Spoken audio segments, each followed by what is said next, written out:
There is a silence that terrifies most people. It is the silence of being alone with yourself.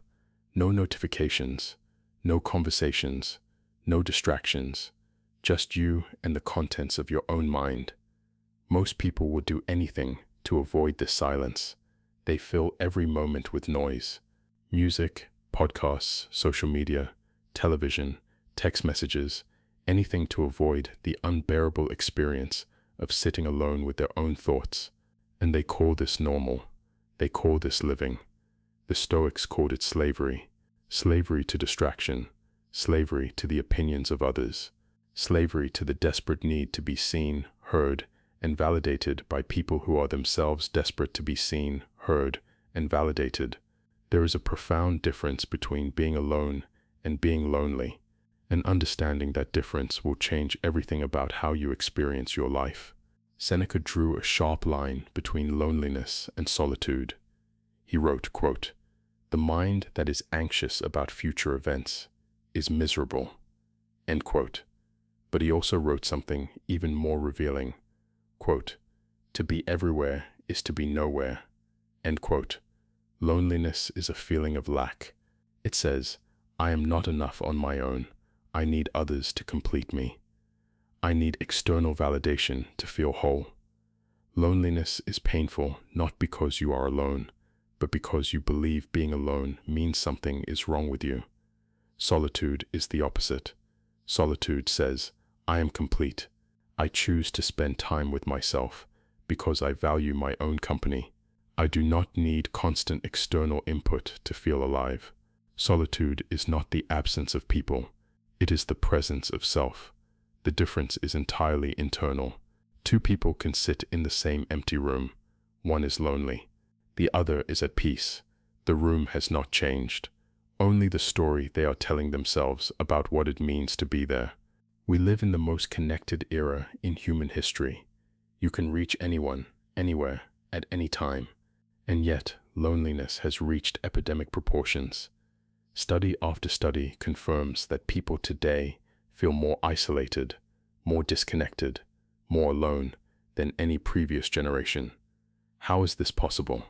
Because connection and consumption are not the same thing. Scrolling through a feed is not connection, it is consumption.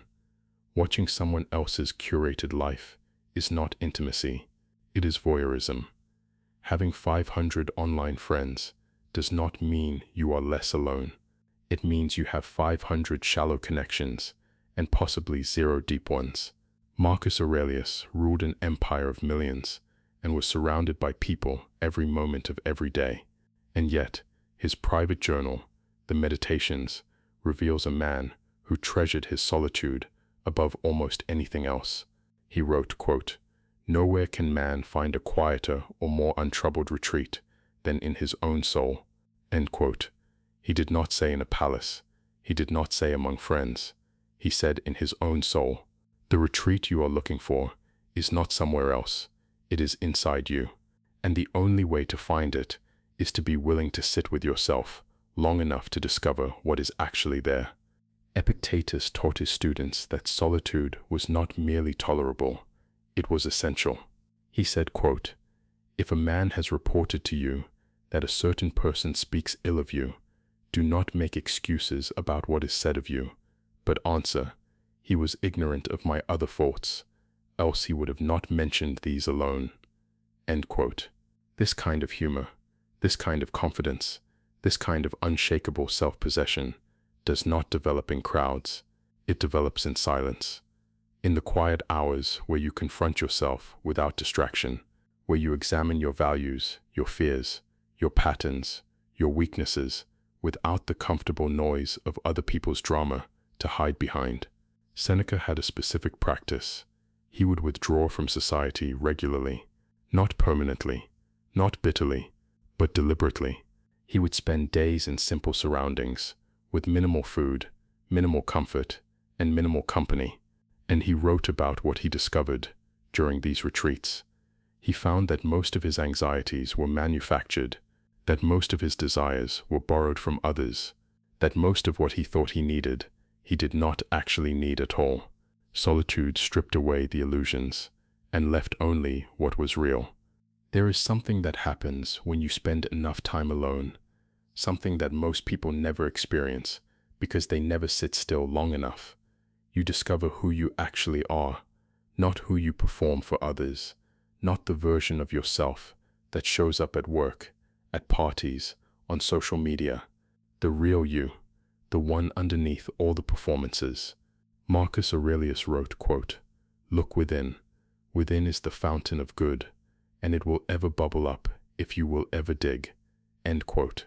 Most people are terrified of this excavation because they suspect that if they dig deep enough, they will find nothing, or worse, they will find something they do not like.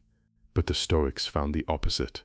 They found that beneath the anxiety, beneath the performance, beneath the constant need for external approval, there is something solid, something steady, something that does not need likes, applause, or agreement to exist.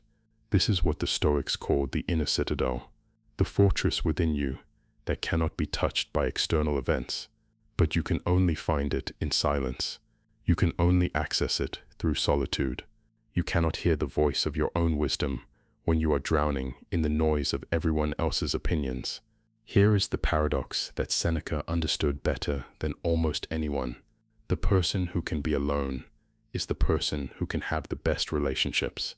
He wrote, quote, "Associate with people who are likely to improve you. Welcome those whom you yourself can improve. The process is mutual, for men learn while they teach." End quote. When you fear being alone, you enter relationships from desperation. You tolerate people who drain you because the alternative, being by yourself, terrifies you. You stay in friendships that no longer serve you. You cling to romantic partners who diminish you. You surround yourself with noise and call it community. But when you are at peace with solitude, everything changes. You choose relationships not from need, but from genuine desire. You spend time with people who elevate you, not because you are afraid to be alone, but because their company genuinely enriches your life, and you can walk away from anyone who does not, because being alone is not a punishment. It is a perfectly acceptable alternative. The strongest relationships are built between two people who do not need each other, but choose each other every day, deliberately, freely. That choice is only possible when solitude is not your enemy, but your foundation. The Stoics were practical philosophers. They did not just theorize about solitude, they practiced it. And you can too. Here is how. Start small. Set aside 30 minutes each day, with no inputs, no phone, no music, no podcast, no television, just you. Sit with whatever comes up, boredom, anxiety, restlessness. Let it all arise and pass without reaching for a distraction. This is training. Journal. Marcus Aurelius wrote his meditations in solitude, usually at dawn or before sleep. You do not need to write philosophy. Write what you are thinking, what you are feeling, what you are afraid of, what you want. The act of writing forces clarity. It turns the shapeless noise of your mind into sentences you can examine. Walk alone, without earbuds, without a destination. Just walk and observe. The world looks different when you are not filtering it through a screen or a conversation. You notice things you have never noticed before, and your mind, freed from the demand to process input, begins to settle. Spend one day a month in near total solitude. Cancel plans. Turn off your phone. Be with yourself for an entire day. The first time will be uncomfortable. The 5th time will be transformative. The 10th time will be something you look forward to.